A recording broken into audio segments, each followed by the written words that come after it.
Olá, bem-vindos à nossa conversa de hoje. O tema, olha, tá fervilhando por aí, esoterismo. É verdade, né? Parece que tá em todo lugar. Exato.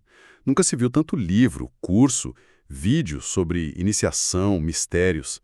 A nossa fonte principal hoje, um trecho de Esoterismo e Gnose nos Tempos Modernos. Pega bem esse ponto. Jamais se falou tanto em esoterismo e iniciação como agora. Uhum. E com tanta informação, né? A nossa ideia aqui é tentar, sei lá, desemaranhar um pouco isso, entender melhor o que estão chamando de esoterismo, usando essa fonte como guia. Sim, porque a própria fonte já começa alertando para a necessidade de clareza, né? Pois é.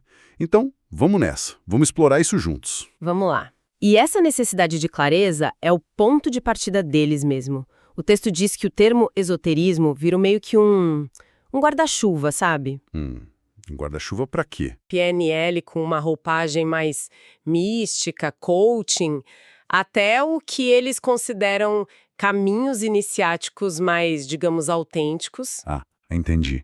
Mistura tudo. Exato. E essa mistura toda gera uma confusão enorme. A pessoa pode estar buscando algo profundo e acaba, sei lá, no superficial, ou o contrário. E aí se frustra, ou pior, né? Pois é, pode gerar engano mesmo. Esse risco da falta de discernimento é algo que a fonte destaca logo de cara. Faz todo sentido essa preocupação. E aí, como é que a fonte sugere que a gente traga mais clareza?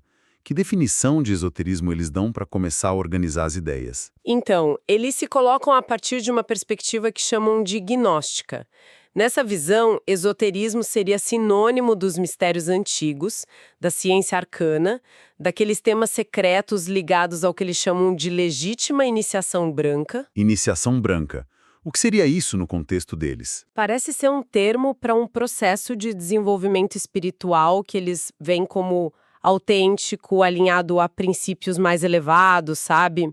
Mas o ponto-chave mesmo, e eles batem muito nessa tecla no texto, é que o conteúdo esotérico de verdade não estaria assim, na superfície das palavras.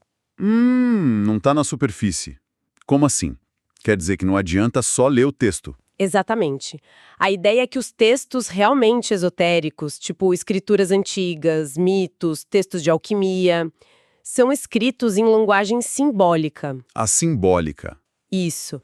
Se você lê literalmente, palavra por palavra, o significado mais profundo, escapa. Vira o que o texto chama de letra morta. Letra morta, gostei disso. É.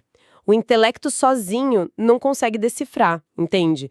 Precisaria de uma outra capacidade. A fonte fala em intuição, uma percepção mais profunda para pegar a mensagem por trás dos símbolos. Interessante essa ideia da letra morta. A fonte dá algum exemplo de como essa leitura literal pode atrapalhar? Dá sim, e os exemplos bem conhecidos da Bíblia mesmo para ilustrar. Ah, legal. Quais? Pensa, por exemplo, na história de Moisés. 40 anos vagando no deserto com o povo hebreu. Sim, clássico. Ou aquela coluna de fogo que guiava eles à noite. Ou a travessia do Mar Vermelho. Tá. A fonte diz que olhar para isso só como fato histórico literal é perder a dimensão esotérica, o ensinamento oculto sobre a jornada da alma, sabe? As provações, a orientação divina que vem de dentro, como superar obstáculos psicológicos. Então o número 40, o deserto, o fogo, tudo isso teria um significado mais profundo. Símbolos. O número 40 representando um ciclo, o deserto como um lugar de prova interior, o fogo como a luz espiritual, a água como as emoções. Cada elemento teria uma chave simbólica ali. Entendi. E essa questão da interpretação vai além de só não pegar o símbolo. A fonte fala de alguma consequência mais, digamos, séria da leitura literal. Fala sim, e de um jeito bem direto, usando o exemplo do dízimo. Ah, o dízimo. Polêmico, né? Pois é.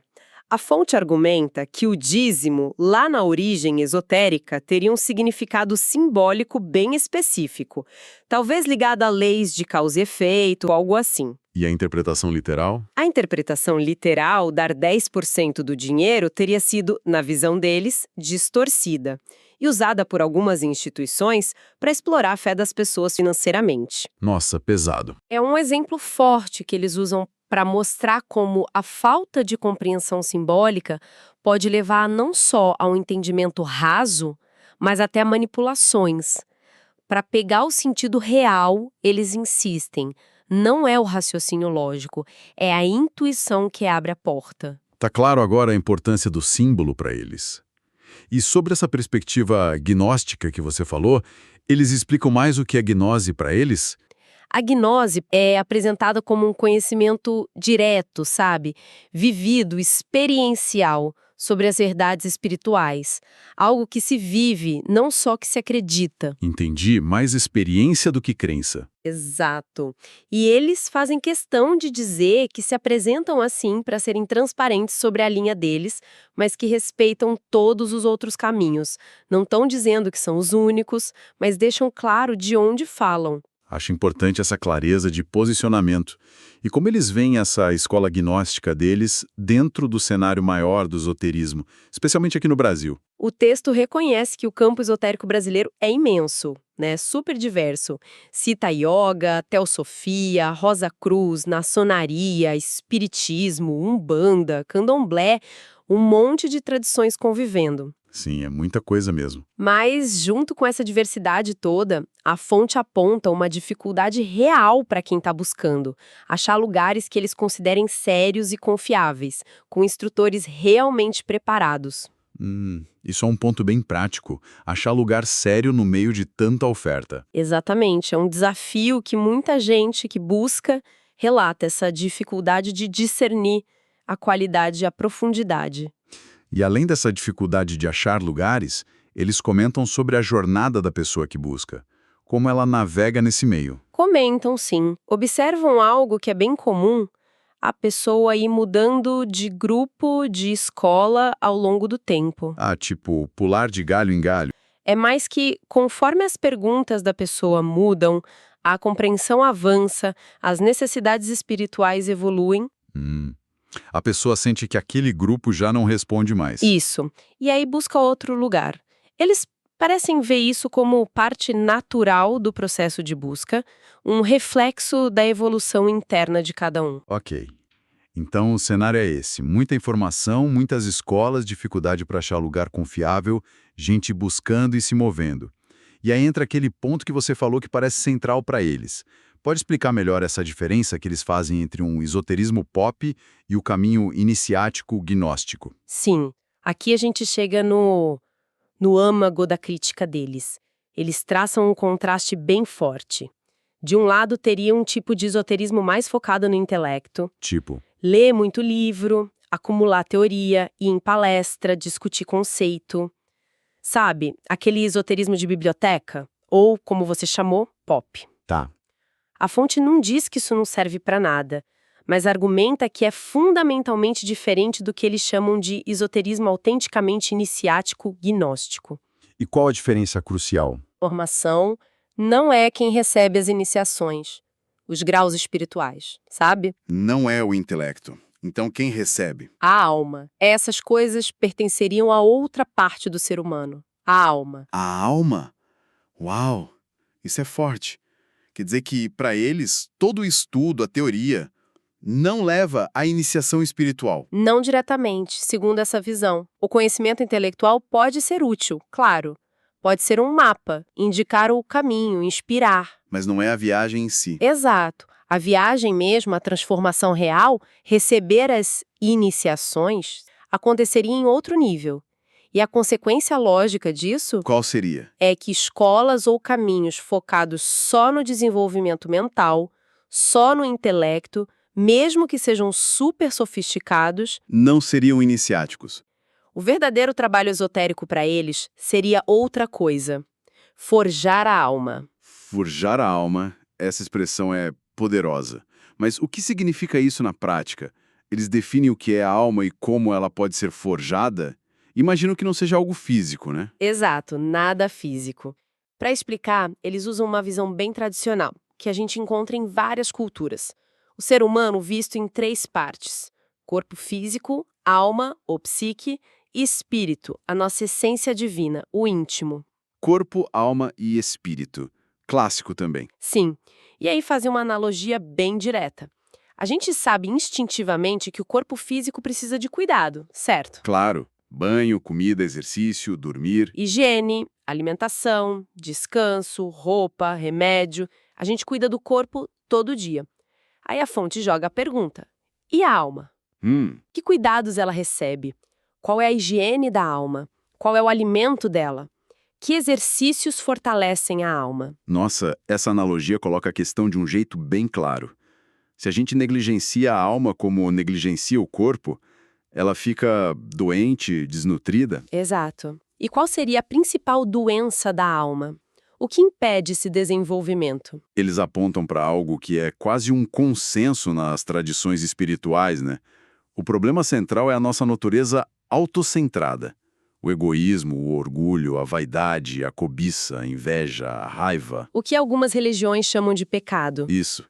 Essa autocentração seria a raiz do sofrimento e o maior obstáculo para o desenvolvimento espiritual.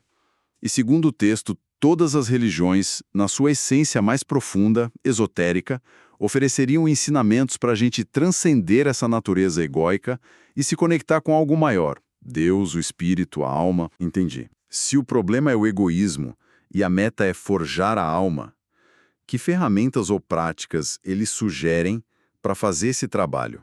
Como a gente alimenta e limpa a alma na prática? Eles detalham algumas práticas que consideram essenciais.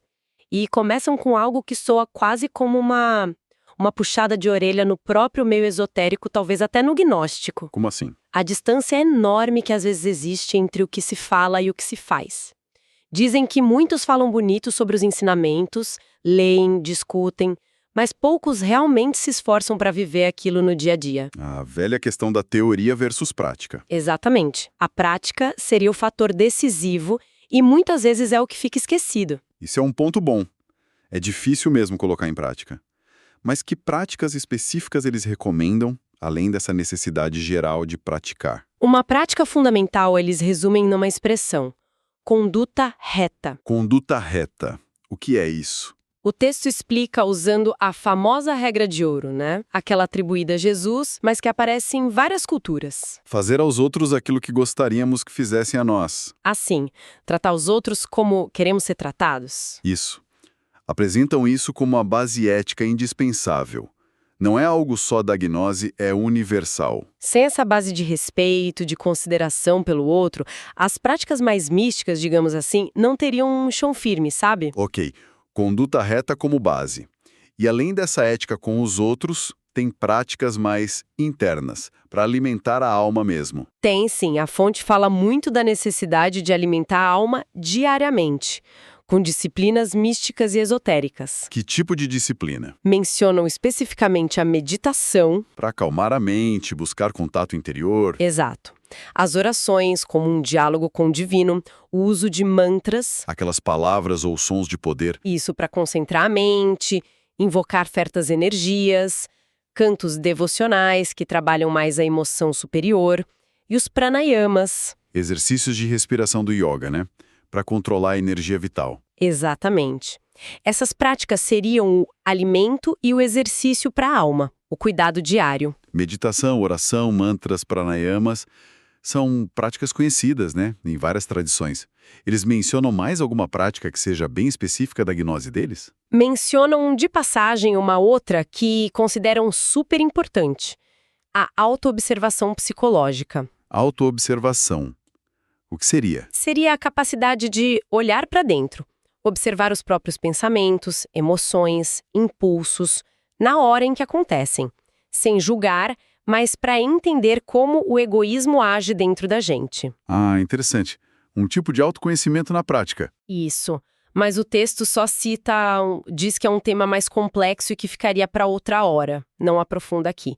Mas fica a dica de que é uma ferramenta-chave nesse caminho gnóstico deles. Entendi. Então, a base é a conduta reta. E o alimento são essas práticas diárias para nutrir a alma. Como eles conectam isso com as religiões mais tradicionais, as esotéricas com o X? Eles fazem uma síntese interessante. Dizem que as religiões, no geral, ensinam as pessoas a serem boas, A controlar os impulsos negativos, praticar caridade, ter fé. O básico da convivência e da moralidade. Exato. E consideram isso o primeiro passo. Fundamental, necessário. Aprender a ser uma pessoa melhor, a viver eticamente em sociedade. Essa é a base. Mas aí, se as religiões já ensinam a ser bom, o que esse caminho iniciático que eles propõem acrescentaria? Onde está o algo mais? Aqui está o ponto de diferenciação que eles fazem. Para quem busca só ser uma pessoa boa, viver segundo a moral da sua religião, talvez isso baste. Ok. Mas, para quem busca a iniciação, um processo mais profundo de transformação, de despertar da consciência, ser bom é só o começo da estrada. Teria que ir além. Teria que ir além. Seria preciso desenvolver ativamente o que eles chamam de valores da alma. Valores da alma. Tipo o quê? Qualidades como vontade consciente, amor altruísta, sabedoria intuitiva, coragem espiritual, coisas que eles descrevem como mais poderosas, mais profundas, talvez até desconhecidas para a maioria das pessoas. E esses valores não seriam ensinados nas religiões comuns ou mesmo em outras escolas esotéricas? A fonte sugere que esses valores específicos que seriam inerentes à alma não são o foco principal do ensino esotérico das religiões mais populares. E nem mesmo de muitas escolas que se dizem esotéricas, mas que ficam só no nível intelectual ou moral básico. O desenvolvimento ativo dessas qualidades seria o diferencial do caminho iniciático. Entendi a progressão. Ser bom é a base, mas a iniciação para eles exige esse desenvolvimento ativo de valores mais profundos da alma, pelas práticas que a gente falou. Então, para quem está aí, navegando nesse mundo do esoterismo, buscando algo mais profundo, qual seria o principal recado dessa fonte que a gente analisou hoje? Olha, se a gente fosse resumir a mensagem central dessa perspectiva específica, acho que seria um chamado forte para ação, para prática consciente. A ênfase é toda no fazer. Não só no saber. Exatamente. A conduta reta não como um ideal bonito no papel, mas como um esforço diário, nas pequenas coisas, nas interações. E as disciplinas místicas, meditação, oração, mantras, não como um hobby de fim de semana. Mas como o pão nosso de cada dia da alma. Isso, perfeito. Esse trabalho prático, contínuo, seria o verdadeiro motor do desenvolvimento da alma e do caminho iniciático, segundo eles. O conhecimento intelectual tem seu lugar, claro, como mapa, como inspiração, mas seria secundário perto da transformação interna que só a vivência, só a prática poderia trazer. É um contraponto bem direto àquela abordagem que só acumula informação esotérica ou fica só na teoria, né? Com certeza. É um chamado para arregaçar as mangas e trabalhar em si mesmo. Muito claro. É uma visão que valoriza demais a experiência direta e o esforço pessoal contínuo. E para a gente fechar nossa conversa, que tal deixar uma reflexão inspirada por essa fonte? Boa ideia. Considerando essa distinção forte entre, de um lado, acumular conhecimento esotérico e, do outro, forjar a alma com prática diária, desenvolvendo valores profundos, como será que a gente pode olhar para o nosso próprio caminho, seja ele qual for? Será que estamos mais focados em saber sobre o caminho ou em caminhar de fato? O que significaria, na nossa rotina, ir além de só tentar ser uma pessoa boa? O que seria buscar ativamente cultivar essas qualidades mais profundas da alma que a fonte menciona?